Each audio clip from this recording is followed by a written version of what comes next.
Good morning. Good morning. Welcome to Accotink Unitarian Universalist Church. My name's Jen Carlson. My pronouns are she and her, and I'm really excited to be your worship leader today. As we begin our service, I invite you to silence your phone, close other windows on your computer if you're on that, and take a deep breath and center yourself for worship.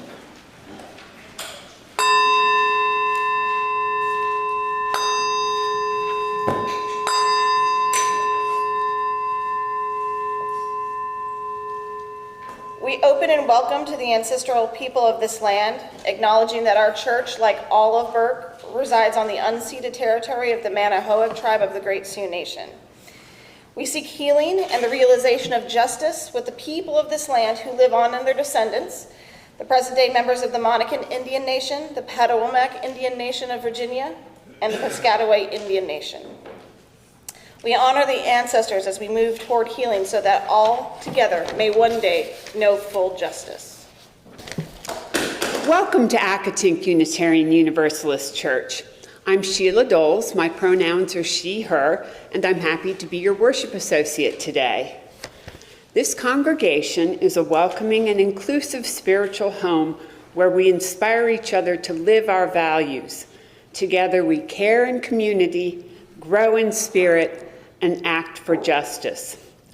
Whether you're a longtime member or a newcomer or something in between, we're so delighted that you've decided to join us today. Welcome.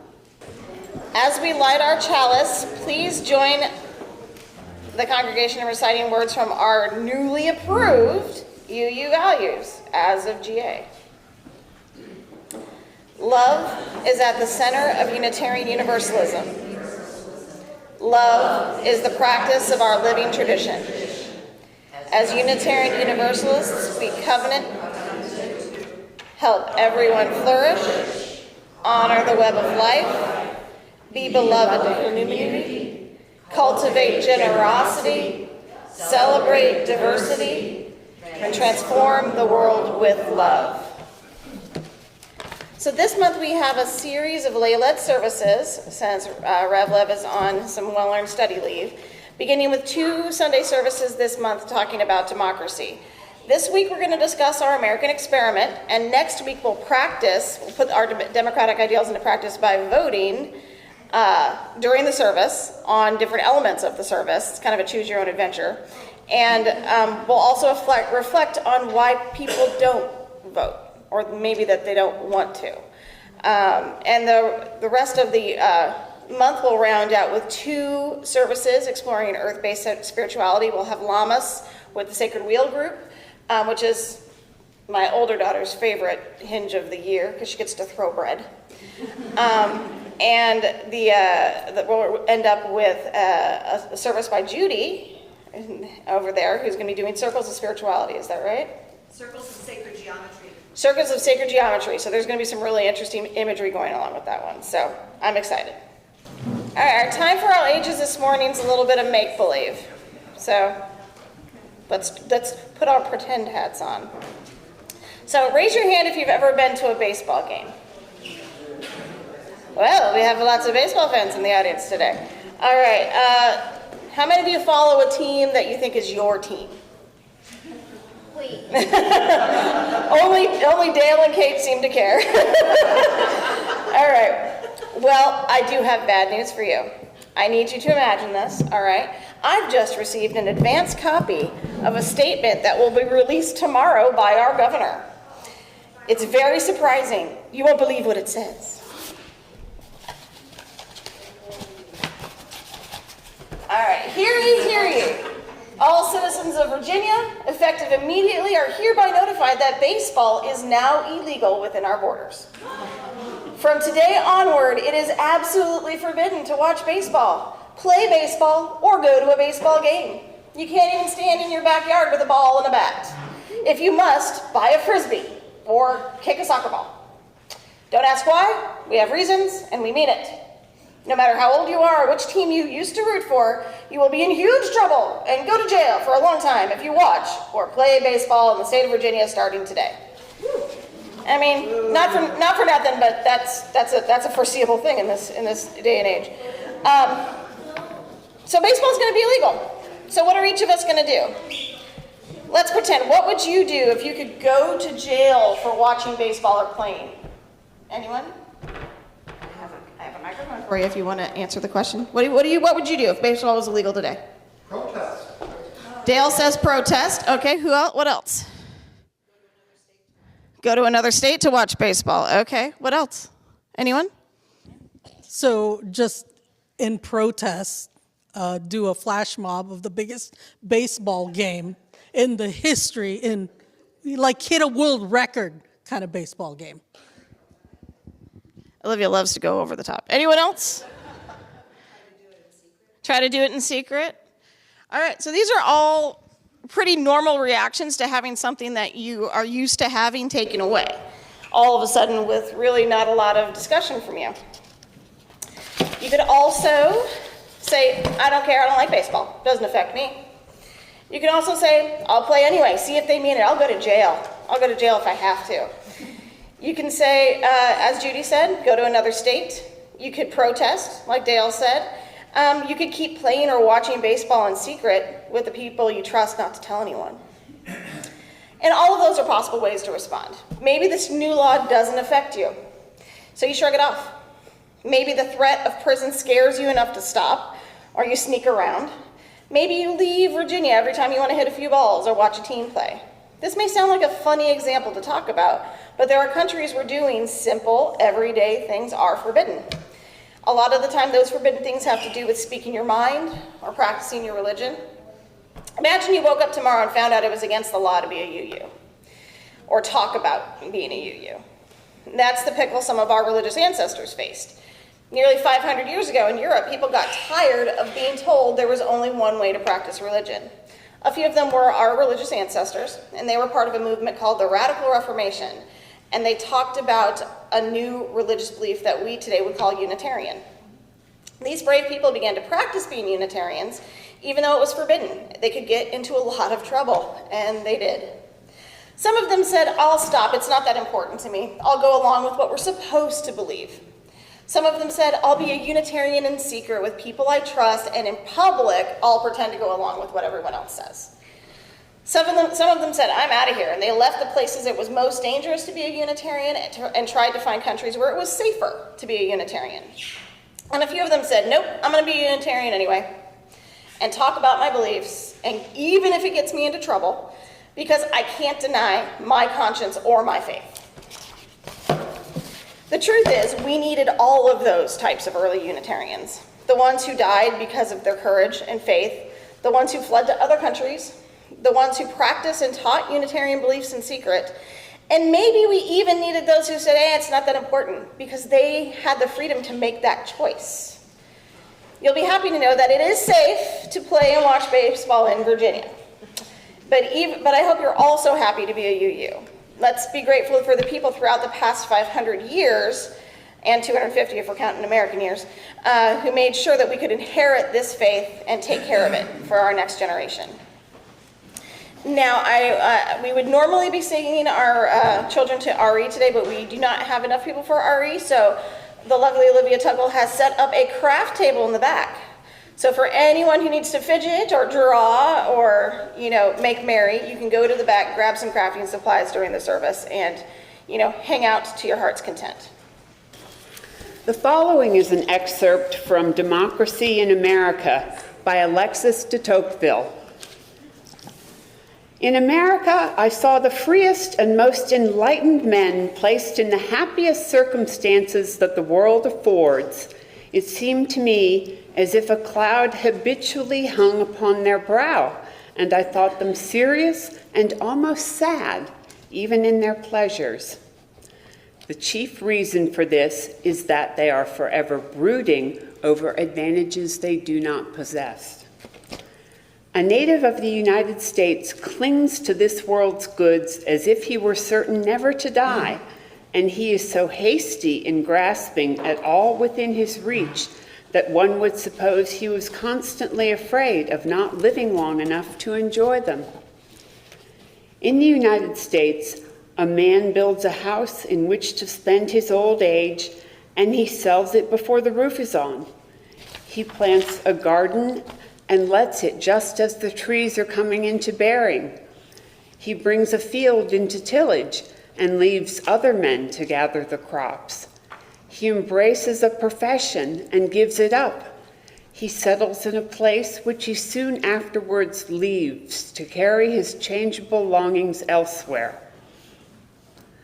If his private affairs leave him any leisure, he instantly plunges into the vortex of politics.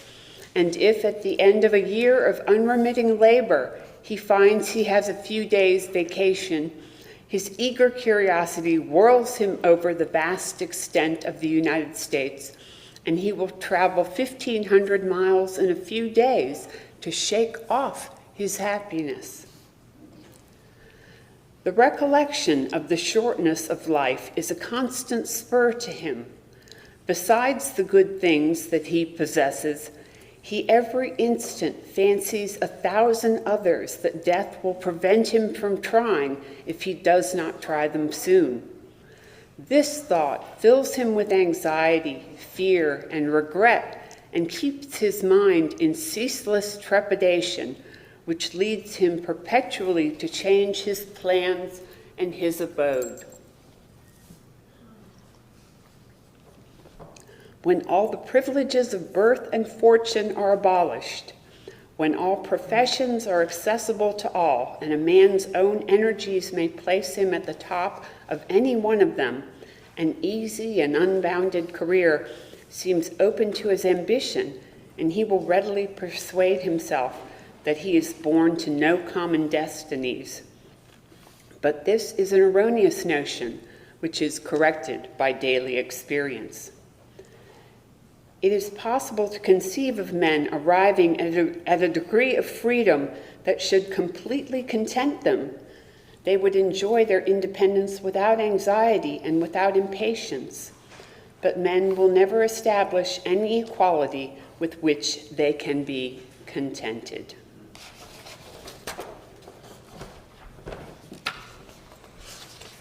Morning again. I'm back.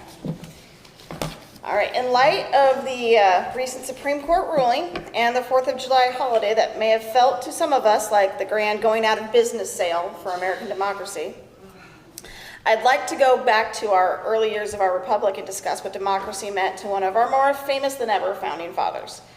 Yes, I'm talking about Hamilton, that Hamilton, not just as an excuse to have Brad perform songs from the Broadway show today, or for me to quote Lin-Manuel Miranda, although those are added bonuses for all of us. I want to take a look at what our American experiment meant in its earliest inception and how we are still struggling with the same questions at this stage of our political adolescence. We'll also explore how this vision intersects with Alexis de Tocqueville's observations on American restlessness in the midst of prosperity, which I think are particularly salient as we run up to this election in November. Hamilton had a complex vision for this democratic experiment that boils down to 3 main points: a strong federal government, a developed economy with economic independence, and the belief in facilitating the expression of all human capabilities. Alexander Hamilton was a man of profound intellect, remarkable ambition, and the unwavering belief in the potential of the American people. He was also unique among our founders as an immigrant, which colored his attitude towards inclusion and his anti-slavery sentiments. Born out of wedlock in the West Indies and orphaned as a child, Hamilton's rise to prominence is nothing short of extraordinary. As Lin-Manuel Miranda writes in the opening number of the musical Hamilton, how does a bastard, orphan, son of a whore and a Scotsman, dropped into the forgotten spot in the Caribbean by providence impoverished in squalor, to grow up to be a hero and a scholar? Not a rapper. Can't do it. All right, his story is a testament to the promise of the American dream, a dream that is based not on the circumstance of one's birth, but in a society offering opportunity for the full variety of human talents and the ability of the people to seize those opportunities. Hamilton's contributions to the foundation of the United States are vast. As first Secretary of the Treasury, he laid the groundwork for the nation's financial system, establishing our national bank and creating a stable economic structure that has endured but evolved over centuries. But beyond his economic acumen, Hamilton's vision for America was deeply rooted in principles that are central to the Unitarian Universalist faith. the inherent worth and dignity of every person, justice, equity, and compassion in human relations, and the use of the democratic processes to create a more perfect union.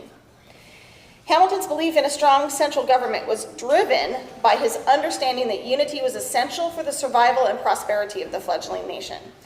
He saw the dangers of division and the pitfalls of a weak confederation, and he argued passionately for a robust federal system that could harness the collective strength of the states while protecting individual liberties. For more, see the Federalist Papers, which were primarily written by Alexander Hamilton. Such a system must rely on powerful participation of the citizens in the process. The balance between unity and diversity is a core principle of our faith and reflected in our commitment to democratic processes and the right of conscience. In the song The Room Where It Happens, Hamilton's drive to create and influence is clear. When you got skin in the game, you stay in the game. You don't get a win unless you play in the game. Or you get love for it, you get hate for it, but you get nothing if you wait for it.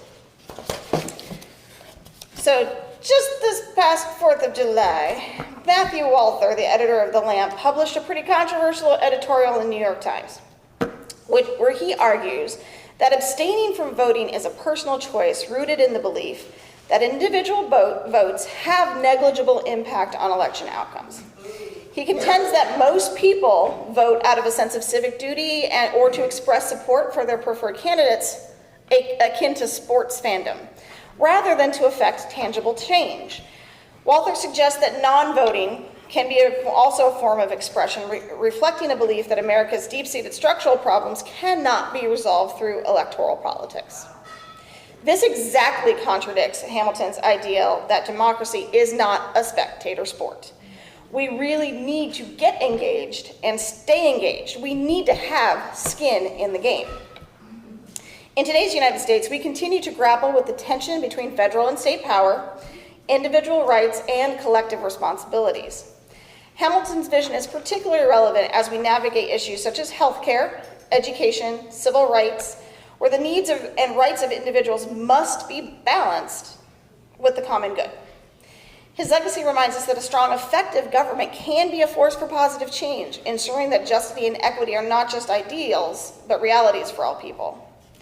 However, Hamilton's vision is not without its challenges. Alexis de Tocqueville, in his seminal work that we heard from a little earlier, Democracy in America, observed a unique restlessness among Americans, one that I argue we still enjoy or suffer from, either way, even in the midst of our prosperity. As we heard in the earlier reading, in America I saw the freest and most enlightened men placed in the happiest circumstances that the world affords, and it seemed to me as if a cloud habitually hung upon their brow. This restlessness, de Tocqueville suggests, stems from a perpetual pursuit of happiness and success, an unending chase for something just out of reach. In the words of Nonstop from the Broadway show, why do you write like you're running out of time? Write day and night like you're running out of time. Every day you fight like you're running out of time. De Tocqueville's observations highlight a paradox in American life. Despite our freedoms and opportunities, there is a constant sense of urgency and dissatisfaction. He noted that Americans are often consumed by a feverish ardor for their own welfare and a vague dread of missing the shortest path to happiness.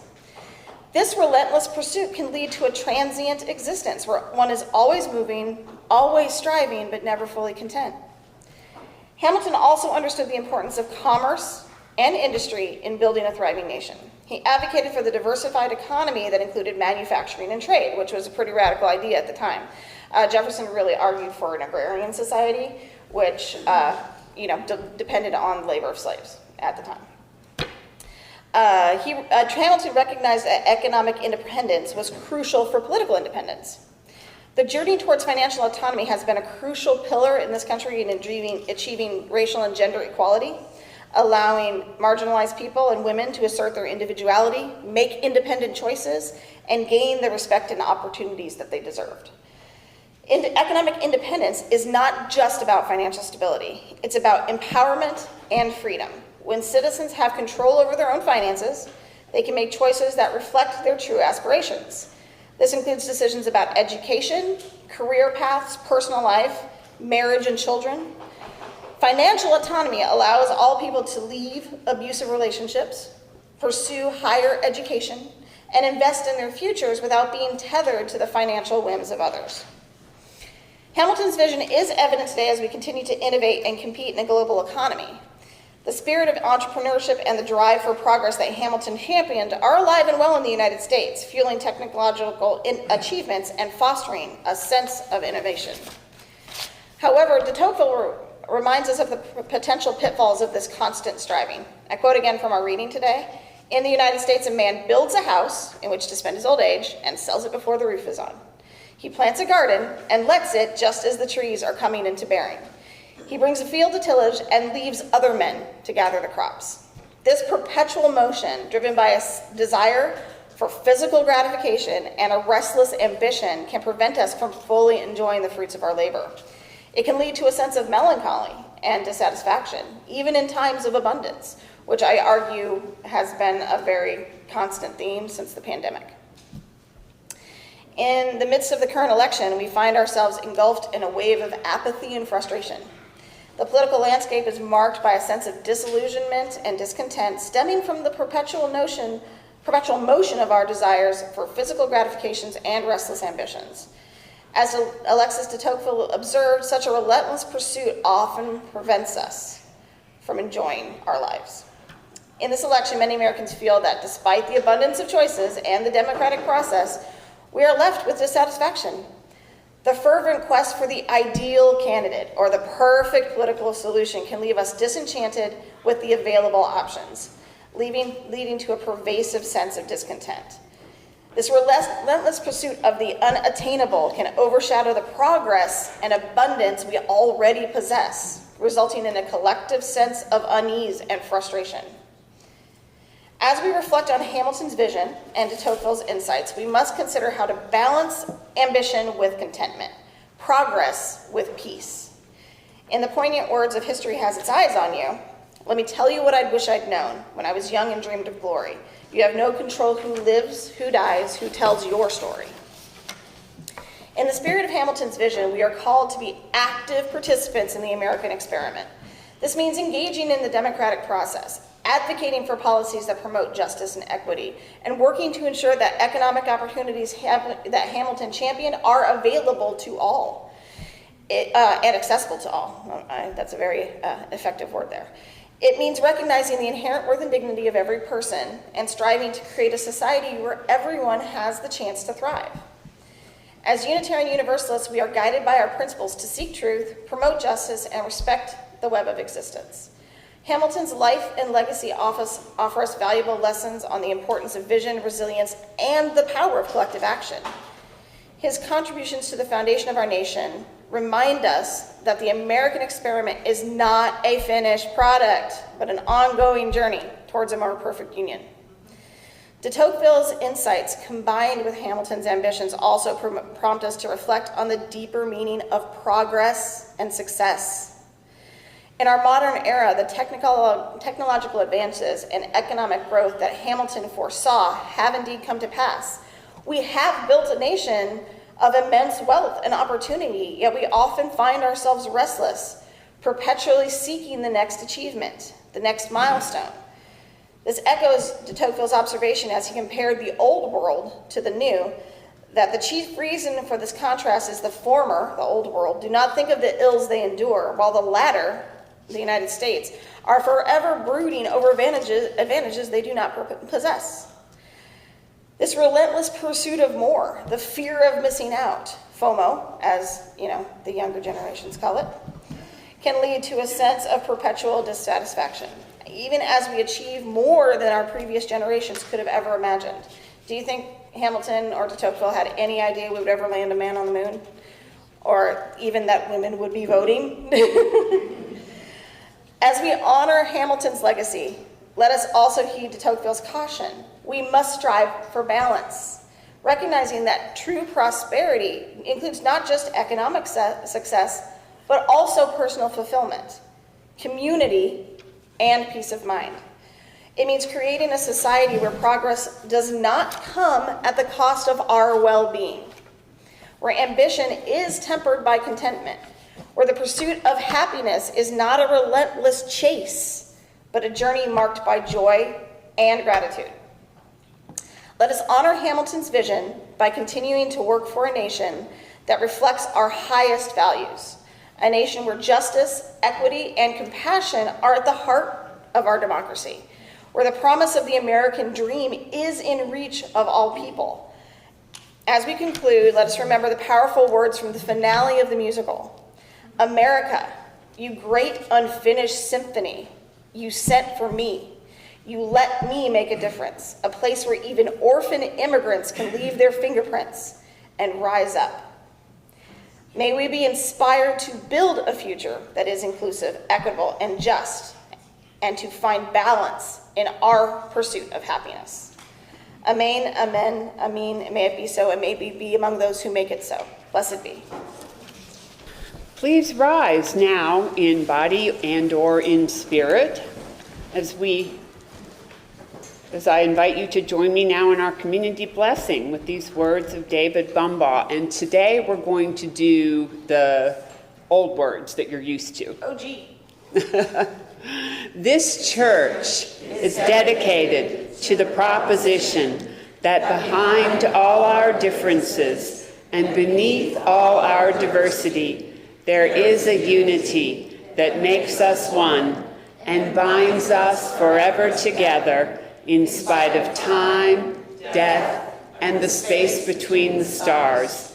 We pause now in silent witness to that unity. Now that we've gathered together in this welcoming and inclusive spiritual home, let us go out into the world nourished, rejuvenated, and inspired to share our values. Thank you.